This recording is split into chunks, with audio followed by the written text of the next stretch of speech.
네, 안녕하세요. 이다클리닉 허선영 원장입니다. 오늘도 여러분들께서 궁금해하시는 부분들을 설명드리고자 이렇게 카메라 앞에 섰습니다. 오늘 설명드리려고 하는 내용은 제목이 웃기죠. 여유증은 여유 있는 사람들이 생기시는 병이다. 병은 아니죠, 사실은. 여유증이라는 건 여성형 유방을 가진 증세입니다. 사실 어떤 치료를 필요로 하거나 적극적인 수술을 필요로 하거나 어떤 약물 치료를 필요로 하거나 이런 부분들이 전혀 아닙니다. 다만 이제 그 어떤 약물을 잘못 드셔가지고 여성형 유방이 생기는 경우도 있고, 간이 안 좋거나 이래서 호르몬 대사에 문제가 생기면서 생기는 여성형 유방증도 있습니다. 그런 경우에는 사실 내과적인 치료나 이런 부분들이 필요하고 여유증을 일으키는 몇 가지 약들이 있어요. 그런 약들을 끊으면은 금방 해결이 되는 문제입니다. 다만 이제 간이 안 좋아서 간 부전이 와서 그것 때문에 생기는 여유증, 이런 부분들은 좀 어렵겠죠. 근본적인 질환을 치료해야지만 해결이 될 거고요. 보통의 이제 여유증이라고 하면은 미용적으로 문제가 생기는 경우입니다. 근데 이제 왜 여유 있는 분들께서 생기는 게 여유증이냐라고 말씀드리냐면,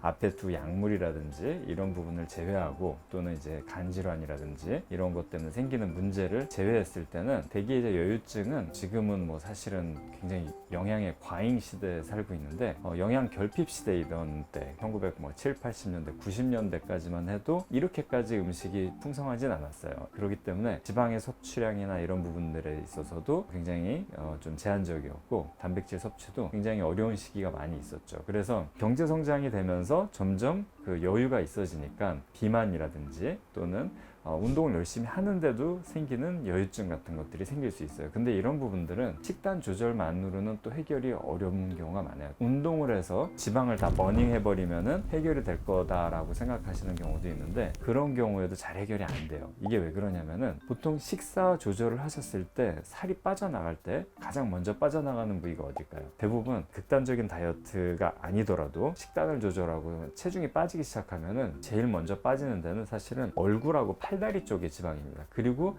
맨 마지막에 빠지는 게 복부라든지 이제 가슴, 이런 부분의 지방이라고 생각을 하시면 될 것 같아요. 그렇기 때문에 아무래도 이제 식단으로 조절하는 데도 좀 한계가 있고, 운동 같은 경우는 오히려 제가 여유가 있으신 분들께서 여유증이 많이 있으시다라고 말씀을 드리는데, 대부분 이제 어떤 전문직에 종사하시거나 또는 CEO이시거나 또는 사무직이시면서 이렇게 앉아 있게 되는 시간이 많은 경우에는 좀 여유증이 많이 생기는 것 같아요. 그래서 그런 분들께서 이제 여유증이 생겼을 때 특히 이제 또 운동으로 많이 해결을 하시려고 그러죠. 자기관리가 철저하신 분들이기 때문에 운동을 하게 되면은 대흉근 근육 이런 데 많이 강화시키는 운동들을 하게 돼요. 예를 들자면 벤치프레스 같은 걸 하게 되거나 그러는데, 그렇게 되면 대부분 이 위쪽 근육이 발달하니까 이쪽에 있는 지방들은 타게 되는데, 이 유두 쪽에 있는 여유증에 생기는 지방 패턴들이 있는 이 부위는 오히려 잘 안 빠져요. 안 빠지고 이쪽 근육만 점점 커지니까 오히려 더 여성형 유방처럼 보일 수가 있게 되는 거죠. 그래서 이 부분을 위해서 이제 지방 흡입을 하거나 여성형 유방 조직들을 석션을 하는 그런 시술들도 있는데요. 대부분 또 이제 여유증이 어떤 크게 뭔가 날 잡고 수술해야 될 정도라고 또 생각을 안 하시는 경우가 많고, 또 바쁜 일정 중에 여유 있는 분들 중에서도 여유가 있다라는 게 시간의 여유가 있다라는 건 아니고, 어떻게 보면은 좀 바쁜 생활 중에 잠깐 짬을 내서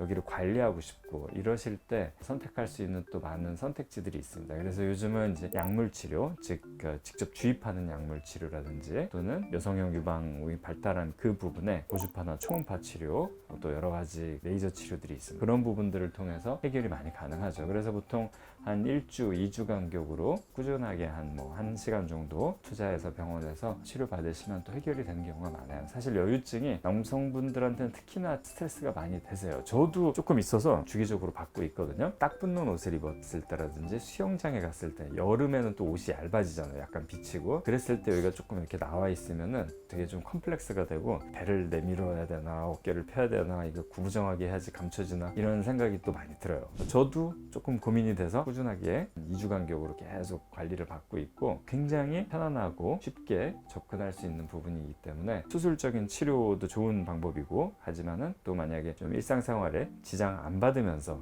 관리받고 싶으실 때는 비수술적 여유증 치료를 좀 고려해 보셔도 괜찮으실 것 같아요. 바디 성형 그리고 리프팅과 필러, 저희가 한 20년가량 노하우를 갖고 있습니다. 그래서 또 안전하게 어떤 시술을 받고 싶으실 때 궁금하신 부분들이 있으시면 댓글 남겨주시거나 하시면 또 자세히 설명드리도록 하겠습니다. 감사합니다.